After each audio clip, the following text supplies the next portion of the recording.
வணக்கம்.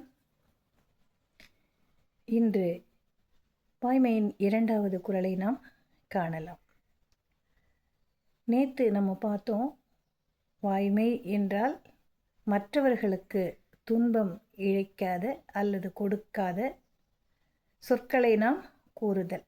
எந்த காரணத்தை கொண்டும் பொய் கூறக்கூடாது என்பதுதான் வாய்மை என்று பார்த்தோம்.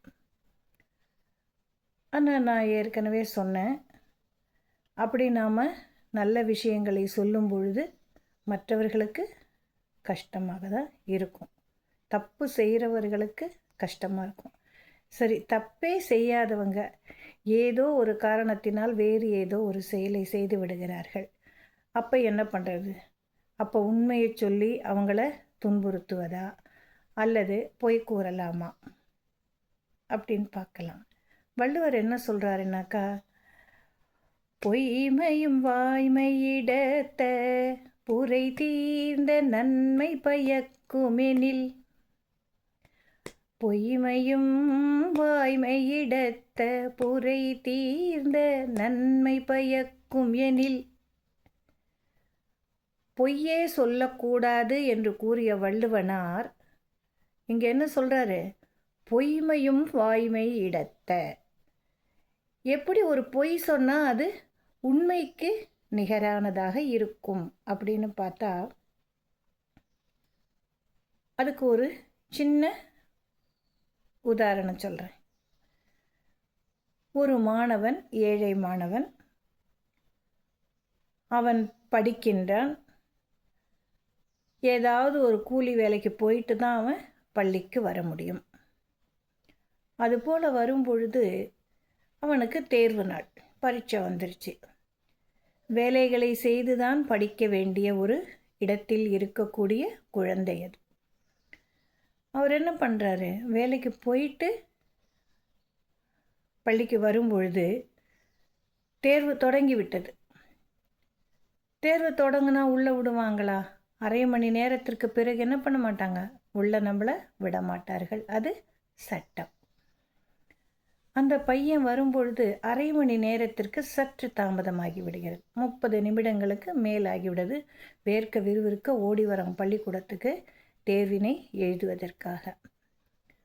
அங்கே வாத்தியார் என்ன பண்ணுறாரு? அந்த பையனுடைய நிலைமையை அறிந்தவர், அதனால் அவனை உள்ளே கூப்பிட்டுறாரு. சரி, எழுதுடா, நீ எழுதி எப்படியாவது நல்ல விதமாக படித்து மேலே வந்துடுன்னு சொல்லி அவனை அலோவ் பண்ணுறார்.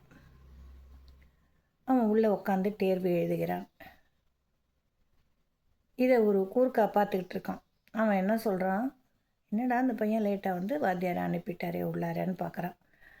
அந்த சமயம் பார்த்து தேர்வு படை வருது இல்லையா, அது வருது. உள்ளே வந்தவுடனே இவன் என்ன பண்ணான்? இப்போ தான் ஒரு பையன் போனான் சார், அவனை அனுப்பிச்சி விட்டாங்க.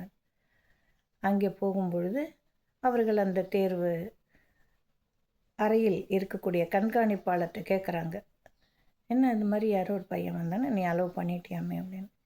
இல்லை, அவனுடைய பேனாவை வெளியில் வச்சுட்டான், அதை எடுத்துகிட்டு வர சொல்லி தான் நான் சொன்னேன், மற்றபடி எதுவும் கிடையாது, அவன் ஏற்கனவே வந்துட்டான்னு அவர் சொல்லிட்டார். இந்த இடத்துல என்ன பண்ணியிருக்காரு? ஆமாம், அவன் லேட்டாக தான் வந்தான்னு சொல்லலை. அவனுக்கு நல்லது செய்யணும் இல்லையா? கல்வி என்பது மிகப்பெரிய விஷயம். பிச்சை புகினும் கற்கை நன்றே அப்படின்னு சொல்கிறான். இவ்வளவு ஒரு விஷயத்தை ஒரு ஏழை மாணவன் வேலைக்கும் போயிட்டு வந்து எழுதும்போது இந்த 2 நிமிட தாமதத்தை நாம் அனுமதிக்கலாம்னு தான் அந்த வாத்தியார் சொல்லிட்டார். உடனே என்ன பண்ணுறாரு? இல்லை சார், அவன் வரலை, கரெக்டாக தான் வந்திருக்கான் அப்படின்னு சொல்லி அவர்கிட்ட சொல்லிடுறாரு. அது போயிடுது. அப்போ இந்த இடத்துல அவர் என்ன சொல்லியிருக்காரு? அந்த மாணவனுக்காக ஒரு பொய்யை கூறியிருக்கிறார். இதுதான் பொய்மையும் வாய்மை இடத்த புரை தீர்ந்த நன்மை பயக்குமெனில். இந்த மாணவன் தேர்வினை எழுதி நல்ல மதிப்பெண்களை பெற்றான். அவனுக்கு மனசுக்கு சந்தோஷம். அன்னைக்கு மாட்டி விட்டுருந்தா என்ன இருக்கும்? தேர்வு எழுத முடியாமல் அவன் தவித்திருப்பான். அவனுடைய குடும்பத்திற்கு அவனால் உதவி செய்திருக்கவே முடியாது. இதுதான். ஆக வள்ளுவனார் கூறுகிறார், வாய்மை பேசு, பொய்மை பேசாதே என்று சொல்லக்கூடிய அதே வள்ளுவனார் பொய்மையும் வாய்மை இடத்த புரை தீர்ந்த நன்மை, குற்றமில்லாத நன்மையை ஒருவனுக்கு செய்யுமானால் அவனுக்கு நல்லது செய்யணும். அந்த சமயத்தில் நம்ம என்ன செய்யலாம்? ஒரு பொய் சொல்லுவதில் தவறு கிடையாது, அது வாய்மைக்கு நிகரானது என்று கூறுகிறார். ஆக இதுவே இதன் பொருளாக கொள்ளப்படுகிறது. நாளை அடுத்த குரலில் நாம் சந்திப்போம். நன்றி, வணக்கம்.